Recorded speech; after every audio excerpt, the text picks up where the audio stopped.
we have Tirf and Remo. How you doing, Tirf? Good. Thanks for having us on, guys. It's beautiful. Been working on I'm in Miami right now, visiting mom, working on my tent, so that's working out really well for me so far. Yeah, Okay. I'm doing good, really good. Miami, it's not raining at the moment. It rains for 30 seconds and then it clears up, or the sun's out and it's raining, but everything's good. Now, for those who may not know, who's Tirf? Raise the hand. Tirf and Remo. it says it in the show notes, but just for those who may need a little extra boost. So I'm so glad to have you guys on here because your film looks very interesting, and it's definitely my kind of movie. But before we get into that, in tradition of this show, we always like to start off with the beginning. So, give us an idea where you guys come from, where you were born. So either one can start. Yeah. Okay, you go first. So Tirf, I was born in Haiti in '82, and my mother had this brilliant idea that she would come to the U.S. for that search for a better life.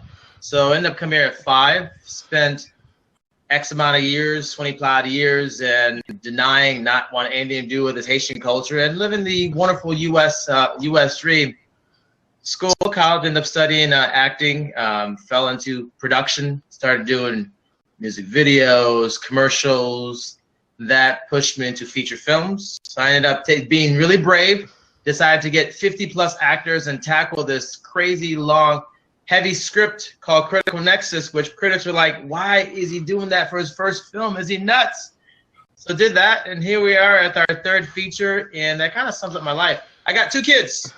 One who loves me very much. The other one is suspect right now. 5 and 2. But yeah, life is good. Beautiful wife. Beautiful life. Keep the wife happy. Your life is better. So that's my life in a nutshell, pretty much. It's the 2-year-old that loves you, and it's the 5-year-old suspect, isn't it? I mean, it's suspect. It's Papa.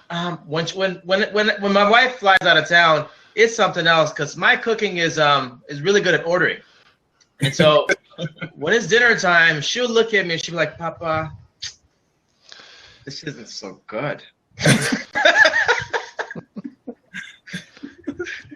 Yeah, a 2-year-old, that's my boy. Yeah, I can't do anything wrong right now, but later on, I'm sure we'll be fighting later. Trust me. It's like he's at 2 when he gets that first. No, that's it. You're done. Done. So let's get your origin. Name is Remoh Romeo. I don't know if you guys know, but we're brothers, as in siblings. I was on the same expedition that brought us here to the great United States. I was going to say, you look like you are identical twins by separate mothers, which is really tricky. So I was part of the same expedition. Been here, studied acting as well. I do have a 10-year-old son. He's awesome. My dad was Haitian and a Cuban, so we're half Cuban and Haitian. Are we related? Well, that's what we were told. I don't know. Milkman might have had something to do with this guy, but yeah, basically started out pretty much as a duo with commercials, music videos, film. We've been working side by side. This is our 3rd feature film that was produced, and we're really excited to be here. Now, as we can see in this interview, you seem like you guys really love each other and you guys really enjoy each other's company. But I have 3 older brothers. I'm the youngest, and it's good for about 20 minutes. And then it's like, all right, I want to get away from them. So how is it that you guys can be brothers, be so close to each other, work so close, and not want to kill each other? Or does that happen? That's a great question because people always ask us that. It's like there's another brother that's not here right now. His name is Bruno, and he helps out with production as well. But you know what? Growing up in the way we were brought up, with what our parents taught us, life itself was a struggle.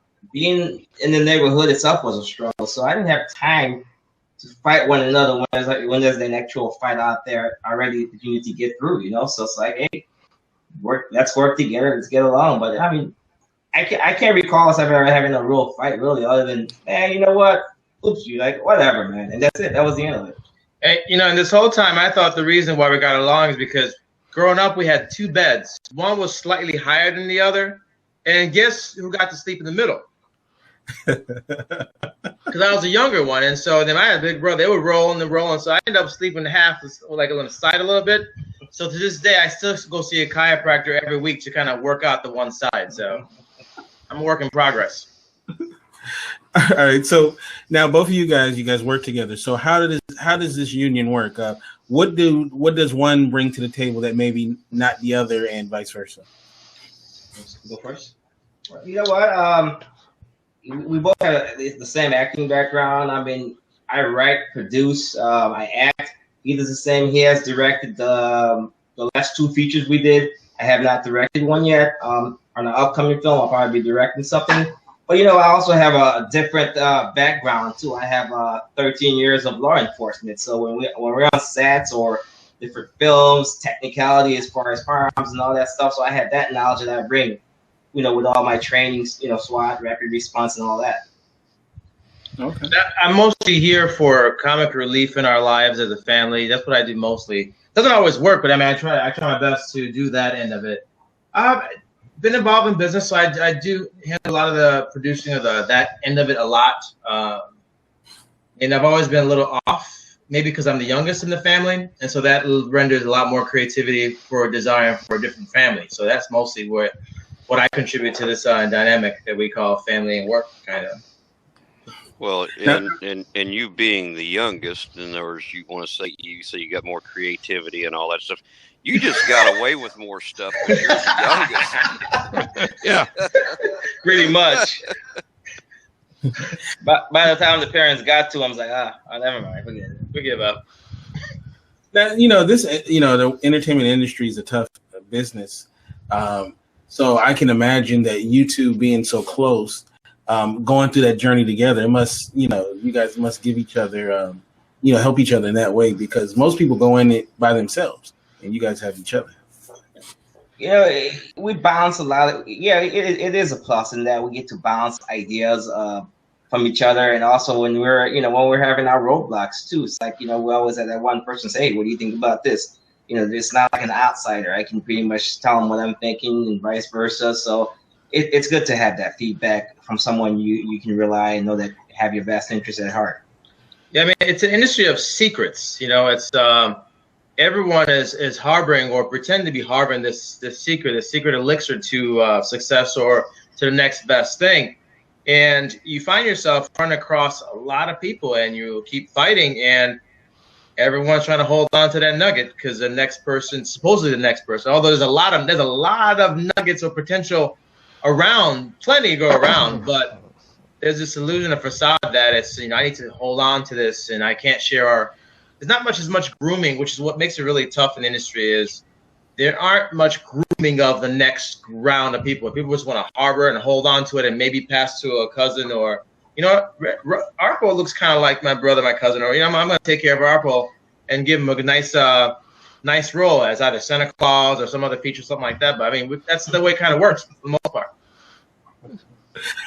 Now, I do already have the Santa Claus costume, so we're set. now, before we get to your film, is this something that you want to make a family business beyond just the two of you?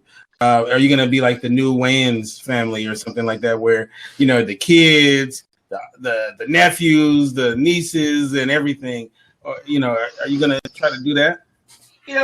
That's a great question. I mean, my son, he models and he acts as well, so it's not something that I'm gonna force up on him, but he enjoys it and he likes to kind of like emulate me. So if he wants to do it, by all means, absolutely. But I'm not gonna force it on him.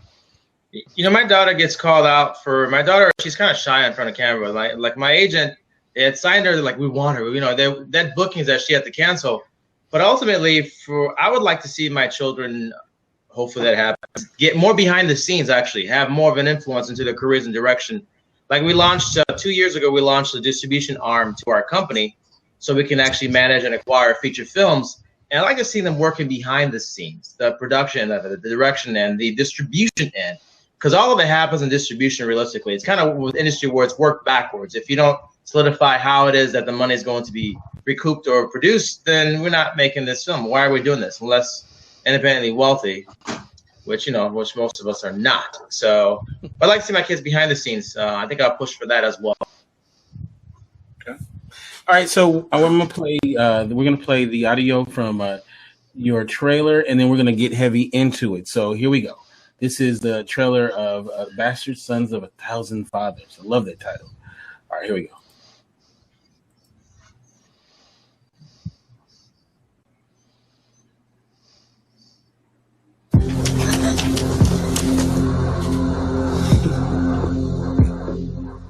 Rex tells me that you developed some kind of magical drug.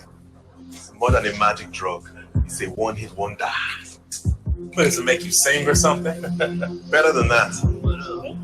What is this drug made of? Crack cocaine, heroin, crystal meth, angel dust, LSD, ecstasy, nicotine, caffeine, marijuana, chocolate, and hibiscus. Bastard son of a thousand fathers. Make it happen.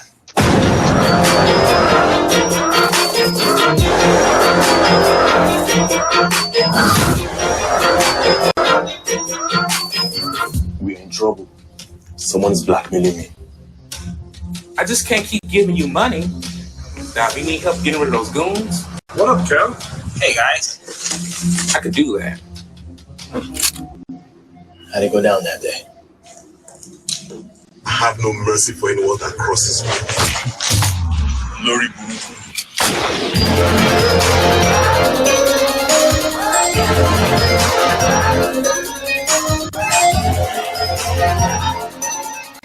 To continue success, the bastard drug distribution is now under new management.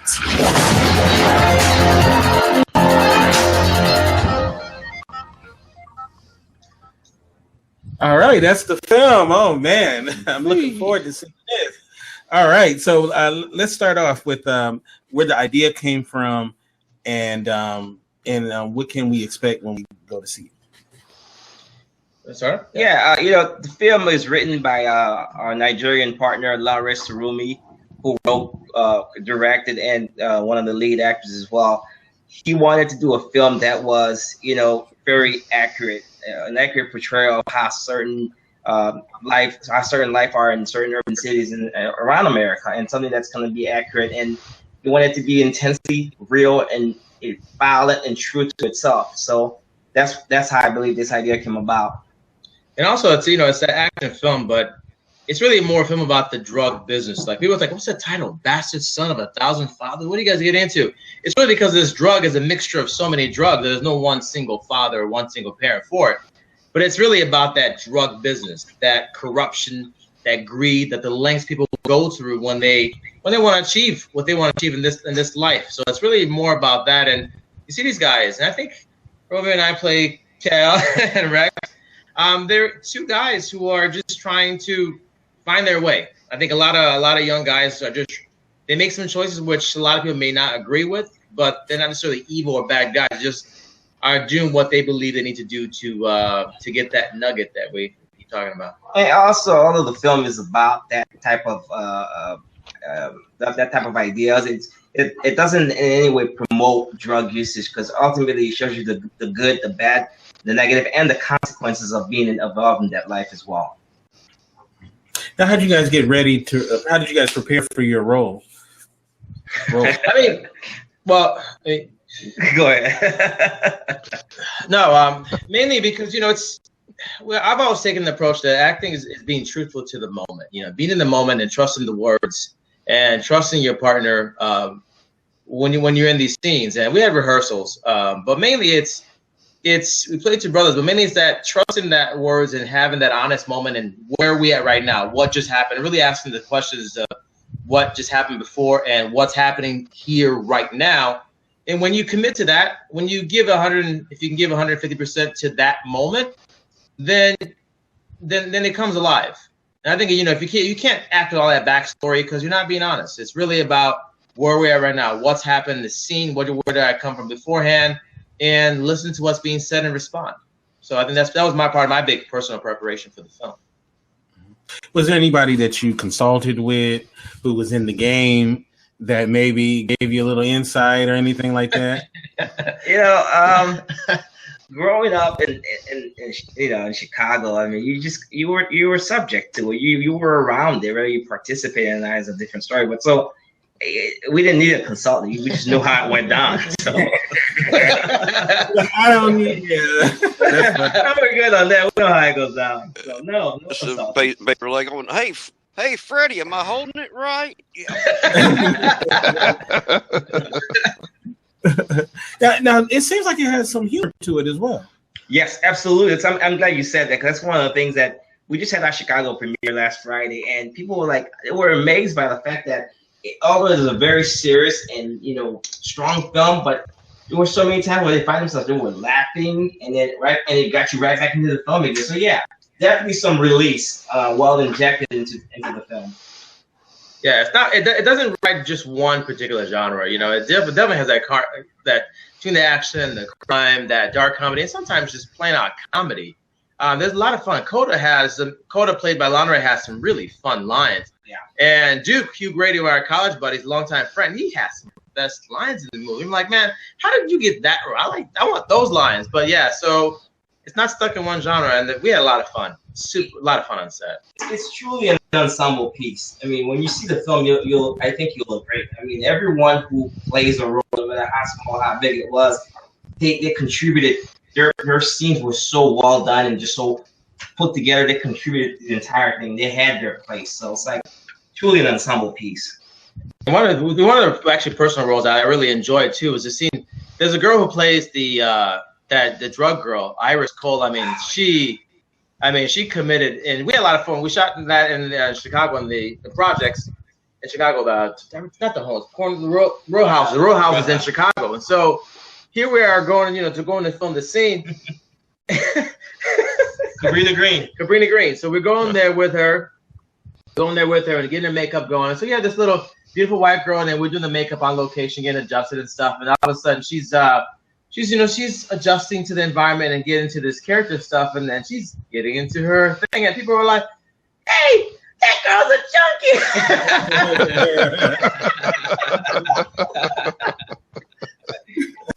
I mean, she killed that role. She really brought it home. She's phenomenal in it.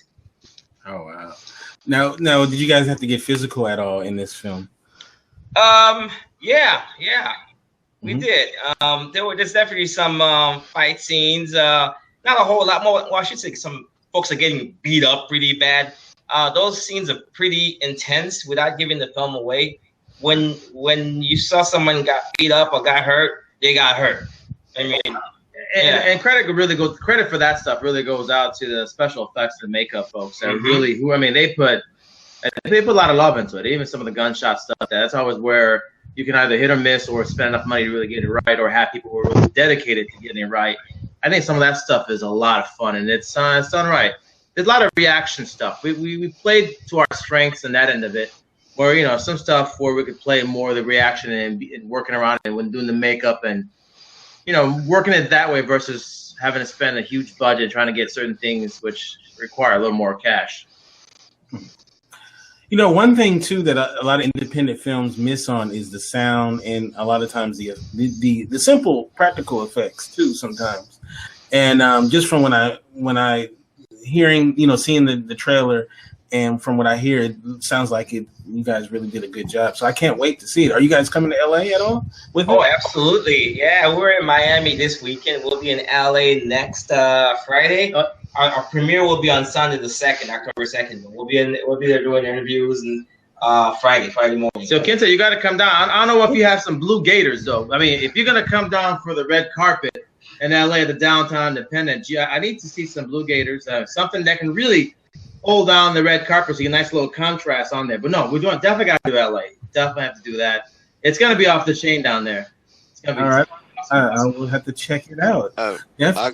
I got a question about the fight scenes. In other words, when you all were working on the film, Are any of the fight scenes like you two at lunchtime fighting over the Twinkie or anything like that? It's like craft services table. I mean, were you two fighting over this craft services table? The Twinkie fight might have been a little bit more violent, but yeah, I mean, you couldn't put. I'm not sure if it made the cut. Yeah, you couldn't put that in the film. It was too violent. Yeah. Twinkies deleted because of violence. Yeah, no, it's yeah, some of the classic stuff. We got the call about the rating, discussing the rating, and the verbiage to use. oh god, I'm like, you want to say what word? no. Did we do that? We didn't do that.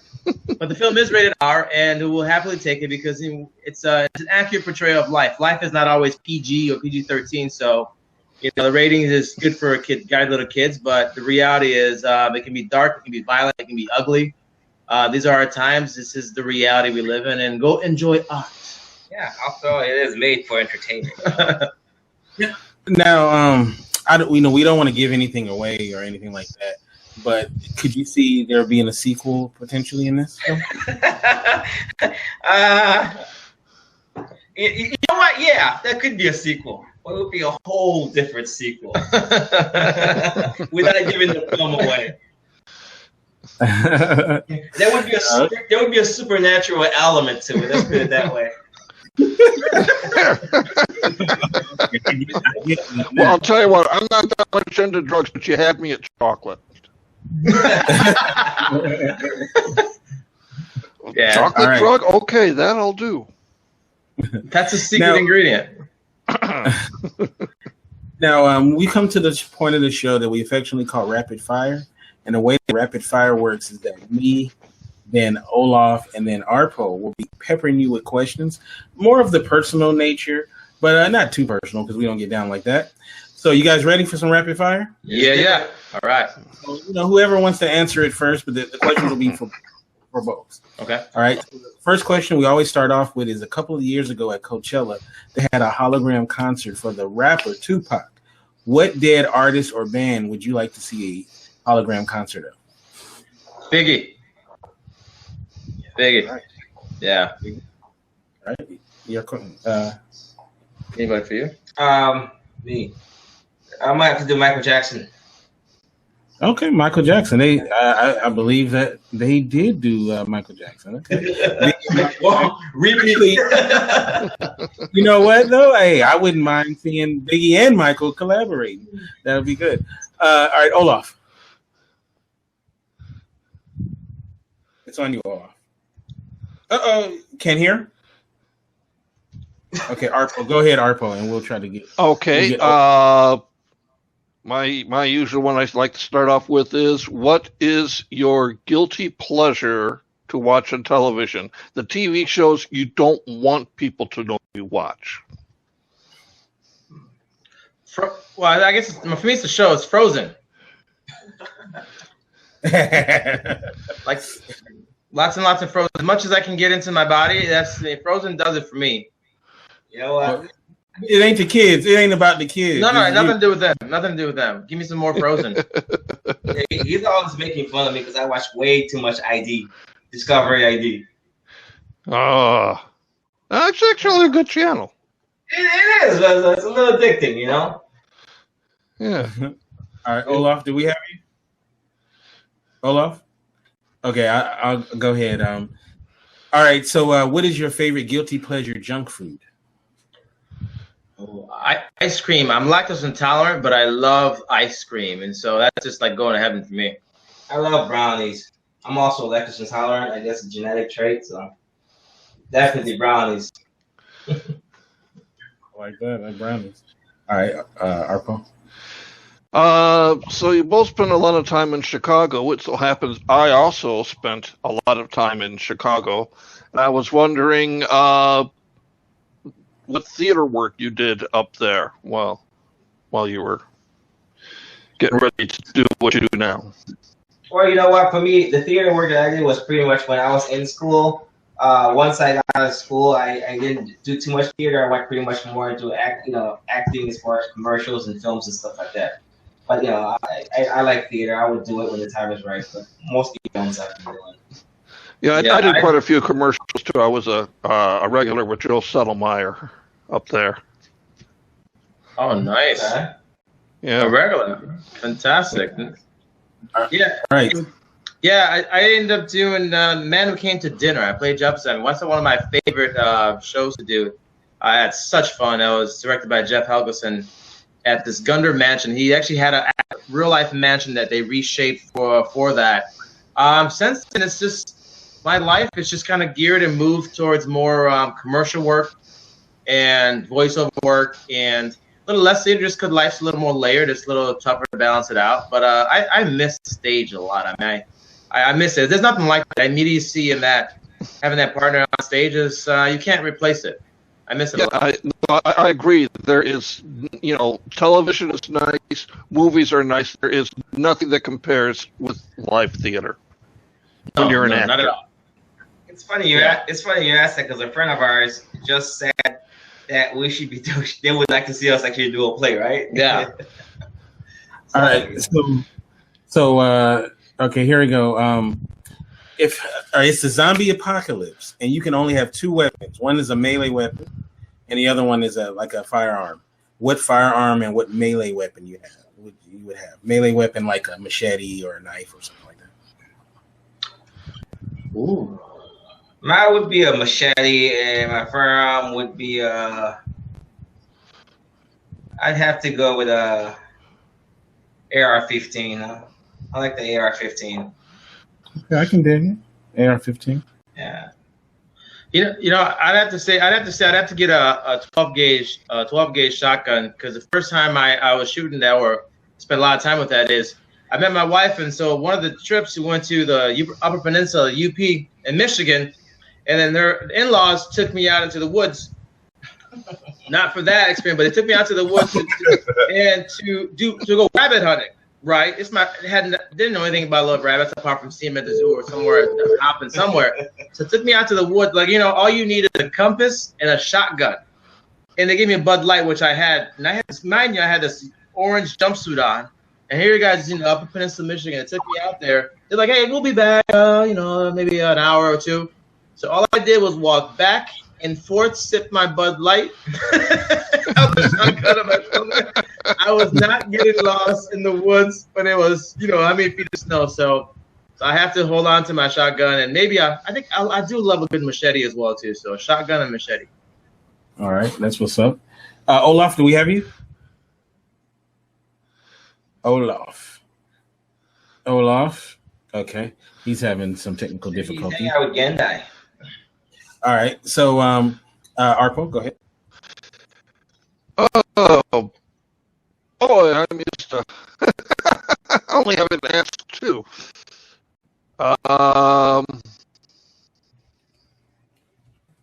God, this is terrible. Mm-hmm. What's okay? Well, since we're doing favorite movies later, from 2000 to 2009, what's your favorite movie from that era? I know there's a lot to choose from. I was going through the list. I was like, dang, how do I narrow this down to 10? You know what? I'm a big fan of Blade. I like Wesley Snipes in Blade. I'm a big fan of Denzel. Yeah, definitely. Yeah, Denzel's definitely one of my favorites. So anything that came in those time frames. They were making movies during that time.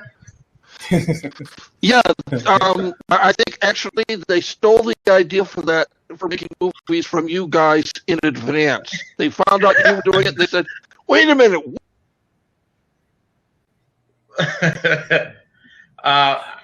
was the Matrix?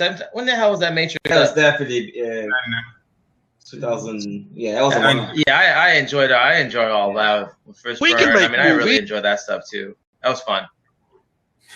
All right, so the final question that we always like to ask is, where are you guys based in? Chicago. We're based in Chicago. Oh, still? Yeah, Chicago, north side of Chicago. All right, so we'll do this. We'll set this in Chicago. All right, you got to help a brother out. A young man is going on a date in Chicago. This is a first date, and he's going to you guys. You got to tell him what is the perfect date to take a young lady out on in Chicago. So Whoever wants to go first. I would say take her to a nice restaurant. Take her to a nice restaurant, and then maybe catch a movie afterwards. And depending on their age, grab a bottle of wine and take it from there. Mr. Romantico. I'd say no. You gotta have this nice. There used to be a company called Eduardos. They're kind of pseudo around, but Chicago has this stuff, this deep dish pizza. That way, you really know what kind of gal you're really dealing with, man. If she's gonna be super prissy or really can't enjoy and let go and relax and enjoy nothing but a good deep dish, then I don't want that. I want somebody that has a personality that can get down and relax and really enjoy the satisfaction of having that thick dough and that real good pizza. Then I know kind of who I'm dealing with. The part she's gonna be using, the steak knives and whatever to enjoy that pizza, man. I know who I'm dealing with. So go for deep dish. That's what you need.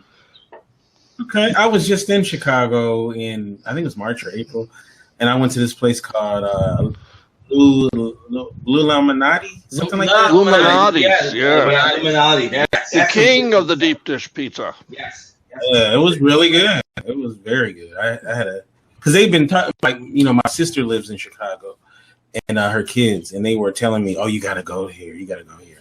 So I went there, and I wasn't disappointed. It was definitely worth it. I think it's more on the elite of the pizza. It's more especially with the quality. I would say gourmet, but it's gourmet. Yeah, the quality. I would say gourmet. Consistent quality. But before them, though, Eduardo's was by far had all the. Eduardo's had the deep dish, and they had a lot of restaurants around there. They're not really around. There's a couple I think that still exist. So Illuminati's is the chief and the king right now for the deep dish for sure. And that's hands down really good. Yeah, I kept calling it Blue Illuminati. And I just want to interject here as an ex-Chicagoan, Kente. Yes. Billy Goat Pub. Ooh.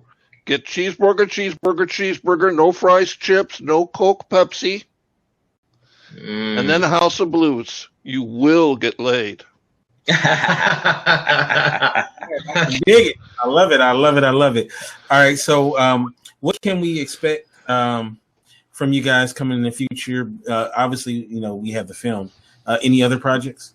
Yeah, absolutely. We're working on a couple of comedies right now. We also have this supernatural action trilogy that we're going to be rolling out. So definitely in some other action films. So we definitely have a few stuff stirring in the pot right now that we're developing. Absolutely. People keep telling us, I want to do a comedy so bad. Like we have something we're developing right now that's actually going to take us to the UP, back to the UP to have some fun. So you can already imagine us going back to the UP. So that's a comedy we're close to finalizing the script on that. But if we can get that going first, I would like to shoot that next. Hopefully we can that'll be our next project to get greenlit. But that that supernatural trilogy, though, I think that's gonna require some serious dinero as well too. So it's gonna require some Hollywood partnerships. Right. All right, and once again, tell us the film and how can we see it, and how can we find out when it's going to be in a theater near us? Absolutely. The name of the movie is Bastard Son of a Thousand Fathers.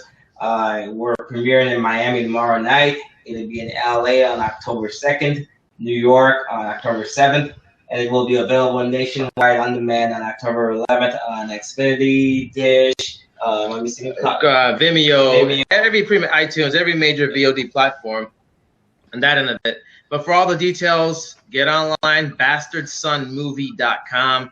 bastardsonmovie.com or BSOTF, like our shirts. BSO, don't look at my nipple. I saw you looking at my nipple. No, BSOTF. So for that end of it, of course, follow us on Facebook, social media. Hit us up at Tirf Alexius, at Remoh Romeo. Connect with us. We're connected with our pizza out there. So if you see a profile like on Match.com or Tinder, that is before my life began. So don't click on that. That's not me anymore. All right. All right. Thank you so much for joining us, and looking forward to catching you guys. Absolutely. Thank you for having us. Richard. All right. Arbo. See you guys. Yes, sir. Thank you much.